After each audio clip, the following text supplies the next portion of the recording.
On agenda items, do we have any public comments this evening? Okay, there being no public comments, we will move on to our business agenda. We have 2 items for review and 2 items for action this evening. First item up for review is the omnibus vote agenda, which we will vote on at our next meeting. The next item up for action is approving the tentative budget and setting the budget hearing date. And I will turn the floor over to Mr. Rogers for his scintillating presentation.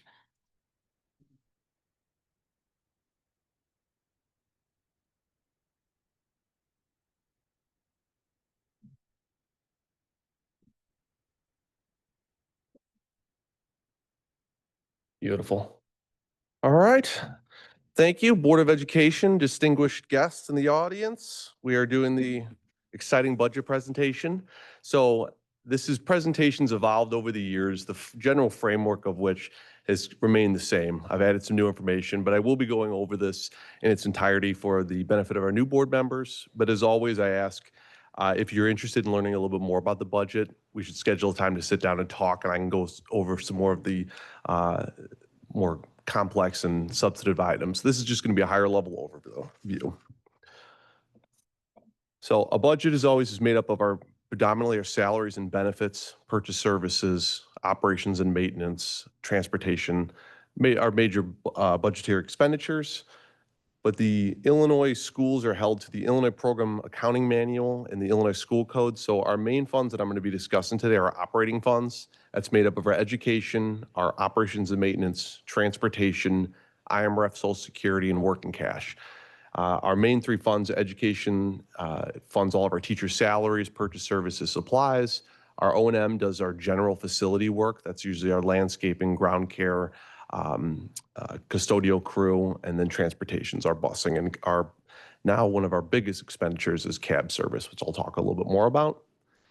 The other funds have more of a year-to-year fluctuation, and that's our capital projects, debt service, tort, which is where our legal bills come out of, and our life safety fund. So capital projects is one that you don't discuss quite as much because you may get a large influx of revenue one year, spend it out in future years, so you'll have a lot of surplus and deficits that occur out of those funds. So our preliminary FY26 budget has a operating revenue of $19.6 million, expenditures of $20.1, and an estimated year-end fund balance of $21.2 million, which if you're looking at our expenditure to revenue, our fund balance expenditure ratio, still puts us over 100% of reserves in the operating fund. But I'm sorry, I'll go back to that real quick. This does still project us at a preliminary $446,000 deficit. I'll talk a little bit more about my budgeting history here in the future.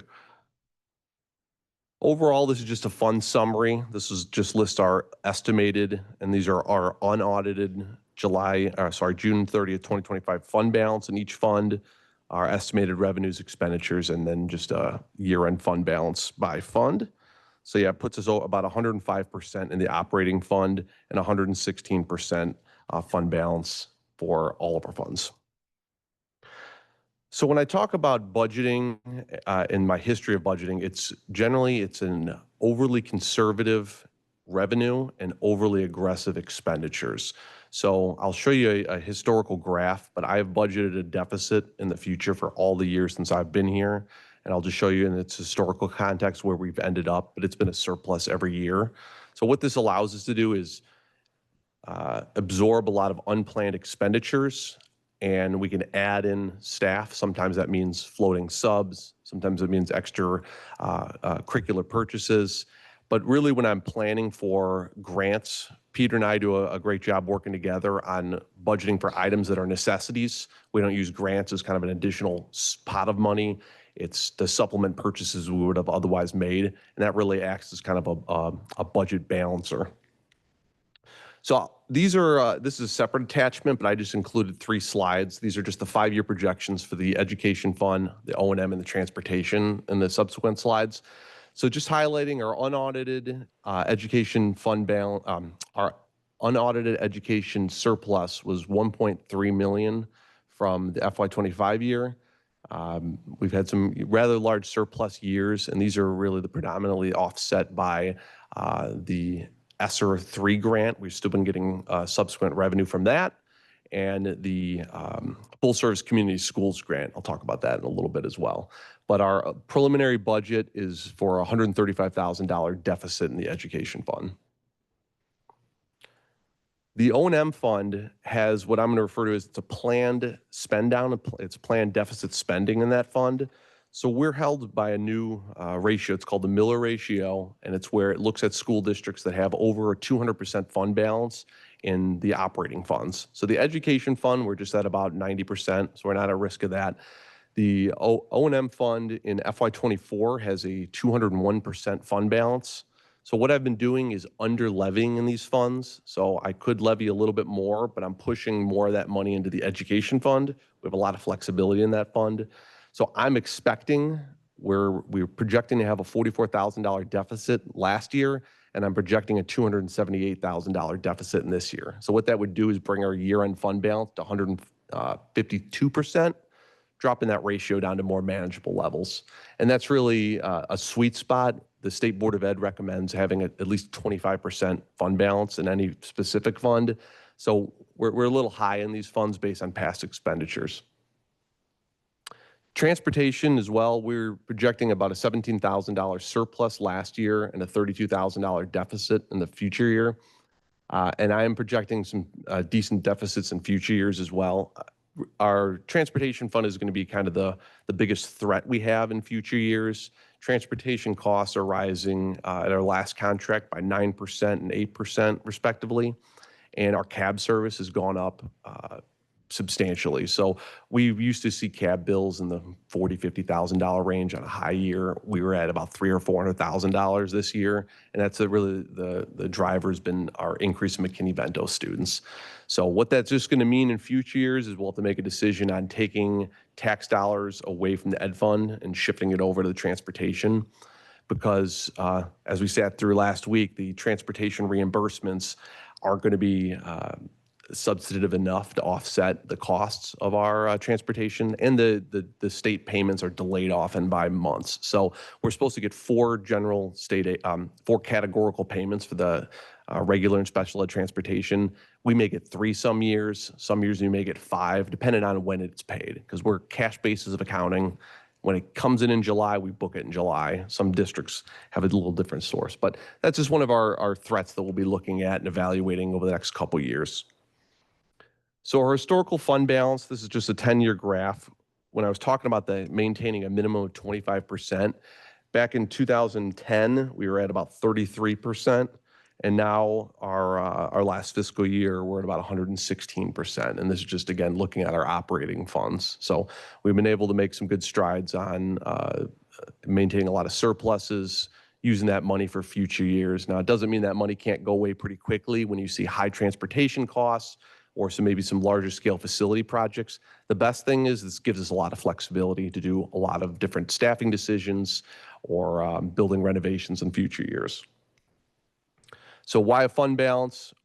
We can justify it by just saying there's as proved with the government decisions to hold some of our categorical grants back, there's going to be a lot of fluctuation year over year. So the fund balance just helps us weather that storm. There's a lot of talk about pension shifts where districts are going to have to pay a portion of that. We haven't realized that yet, but at least this is going to help us absorb and future plan. So we've received, there's been high CPI years. The CPI I'll talk about more in our tax levy in November, but that's the primary driver of our new revenue each year. So CPI was at 7%. We're capped at 5%, so that's the new money we're able to get. It went to 6.5%. We're capped at 5%. This year it's at 3.4%, and then next year is going to be at 2.9%. It's currently trending about 2.2% for this December right now. So what that just means is we're getting a smaller portion of revenue from from property taxes. Salaries, though, are outpacing it. So it's been a historical trend, but we've been able to kind of weather some of those higher increases of salaries when we've been seeing 5% increases in new money. So as I talked about being aggressive on budgeting revenues and conservative on budgeting expenditures. This has been our last 7 years here of surpluses. So the last 2 years have really been one of our biggest outliers, where we've had about a 1.4 and a $2.3 million surplus. So when we have an operating budget of about 15 million, those are really high reserves. Predominantly ESSER funds have helped offset a lot of those, because we've used the ESSER funds to spend on future facility work that we didn't have to spend local property tax dollars on. So projecting, I would say very conservatively, deficits in future years. Historical trends are saying we're still going to trend in a surplus as long as we keep our conservative budgeting. This is a graph I added a year or so ago. It's this key performance indicator that's supposed to help evaluate trends of your two biggest. It's supposed to plan for structural deficits in school districts as a result of salaries and benefits outpacing the growth of our two most reliable revenue sources, which is property taxes and our evidence-based funding. So if we have a ratio greater than 111%, that's when a district's more prone to accumulate fund balance. These graphs just kind of show that our fund balance trends have been true to outpacing our salaries and benefit figures in the last future years, our previous years. And future years, we're still looking at 136%. So that's what's helping us trend in our surpluses. One of the biggest metrics that the state looks at when evaluating your financial health is the financial profile score. So 4.0 is the highest you can get. We were at about 3.6 in the last 2018 to 2023. That's just because we've had a large amount of outstanding debt when we borrowed referendum bonds. Those some of those payments have been made, so our long-term debt increased a little bit. So now we're about a 3.8 out of 4. So we're in very good health. Our cash on hand, our percent of short-term borrowing, expenditure revenue ratio, they're all the highest that the state can grade us at. Revenues by source, our largest percentage, about 75%, is property taxes. The federal funds have offset and increased over the years. We're expecting that ratio to kind of drop again in future years and to have relatively low federal revenues. So again, as far as assumptions go, I'm expecting us to have a lower percentage of title grants received this year. We did have an appropriation from Congress to receive titles 1, 2, 3, and 4. We received 1 and 4, 3 and 2 we still have not heard from. So it was essentially announced as it was frozen. So we're expecting that money to be released. We've heard some news in the last couple days that we're going to be receiving that money, but it still has not hit our grant account yet. So until we get it, right now I'm still budgeting 0 for it. And that's one of those things that'll change between now and when we adopt the budget in September. As far as expenditures go, it's salaries and benefits make up just under 75% of our overall expenditures. So as I was mentioning about our CPI growth, so we had a 3.4% CPI with a 7% increase in salary. Next year is a 6% increase and a 2.9% CPI. We've still been able to weather these storms with being conservative in other areas. It still has not impacted any of the educational opportunities we've been able to provide students. But our 5-year facility plan, we're still revising that every year. Some projects have fallen off, and we're going to be evaluating in probably October on adding new projects. And then the grant, as I talked about, the full service community schools grant was a big offset of expenditures. We used it to fund all of summer school, all of our after-school reading and math program. It funded a $500,000 Marzano program that's going to drive a lot of our decisions over the next 5 years. All that came at no cost. The grant is supposed to continue for another 3 years after this year, and right now we have funding to December. So a lot of unknowns when it comes to that grant, but that offset a lot of money for us last year. And then I carry a contingency of about $120,000 in our operating funds. So having said all that, tonight we would need to approve our tentative budget. What that will allow us to do is post it for the required 30 days. And then on September 16th, we'll adopt the official budget, and I have to file it before the end of the month to make us all official there. So any questions? I know it's like drinking through a fire hose here. So if you guys want to meet, like I said, it's the easiest to do this in person. I can kind of go down a little bit more of what our salaries, benefits, things like that. But we've been weathering a lot of the storm over the last couple of years with COVID and still maintain good financial health. So I'm anticipating that in the future, even though we have some uncertainties ahead of us. Any questions? All right, thank you. It was a pleasure as always. Okay, so now we will look at approving the resolution to approve tentative budget and set budget hearing date. Whereas ILSC 1055/17-1 directs the board to provide at least one public hearing prior to final action on the budget. And whereas notice of the public hearing must be published in a local newspaper at least 30 days prior to the time of hearing. Therefore, be it resolved, the Diamond Lake School District Board of Education approves the 2025-2026 tentative budget as presented and sets September 16th, 2025 at 7 p.m. as the date for a public hearing on the 2025-2026 budget. May I have a motion to approve, please?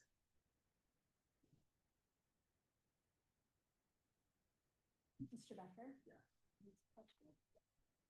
Ms. Zalish? Yes. Ms. Hale? Yes. Ms. Collins? Yes. Ms. Reyes? Yes. Ms. Sullivan? Yes. Okay, that motion is approved. The next item up for action is approving the substitute teacher compensation for 2025-2026. We discussed that at the last meeting, so there's nothing else you want to add, right, Eric? Okay. So be it resolved, the Diamond Lake 76 Board of Education accepts and approves the updated substitute teacher compensation as presented. May I have a motion to approve, please? Ms. Bailiff? Yes. Ms. Becker? Yes. Ms. Crutchfield? Yes. Oh, wait. Ms. Collins? Yes. Mr. Becker? Yes. Ms. Crutchfield? Yes. Ms. Hale? Yes. Ms. Reyes? Yes. Ms. Sullivan? Yes. That motion is also approved. The next item up for action or for review is the press policies. So I think we briefly touched on this at the last meeting, but essentially what you're looking at is we have a press subscription that gives us that the document in the board packet that's called the memo, which kind of goes through all of the different policies and changes. Here, I think there's probably more changes than usual because of the Title IX information that was rewritten. You can see there's a bunch of like footnote updates, and then they do kind of a 5-year review where they clean things up and make sure things are consistent, the language is consistent.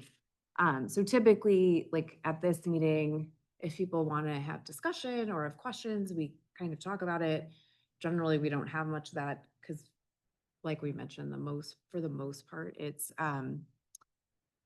just like, usually it's just footnote changes. Occasionally there are policy, there are like questions or like, pick A or B in this policy, or if there's a policy that we see and we feel like, maybe we don't want to adopt this, or we would like to word this differently, we have the opportunity to do that. So generally at this meeting, we take a look at what is there, have discussion if needed, and then at our next meeting, we would vote whether or not to approve. That makes sense. Does anyone have any questions or anything they want to discuss there? There's kind of a lot this time, I feel like. Most of them seem to be. Mhm. There were a lot. Yeah, there's a lot of Title IX changes in there. But I feel like the press memo does a pretty good job of explaining like why the change was made and is relatively clear. Okay, so then at our next meeting, we will take a look at that and take action on it. And I do have this, which is not on the agenda, which is just also up for review, but I don't know that we need to look at that. I don't know, what is agenda item? 580. Which is okay, should be. Okay. Okay, so that wraps up our business agenda for the evening. Moving on to board discussion. Do we have any items for board discussion this evening? Board discussions, Super Cooper, go ahead. We are really excited in District 76 to have a new addition to our staff, and I'm going to turn it over to Dr. Berger to introduce the newest member of staff. I'm sorry. Sorry. No, that's it. Oh, well, you got bumped up in priority because we're very excited.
Thank you, Dr. Berger, and congratulations and welcome, Super Cooper.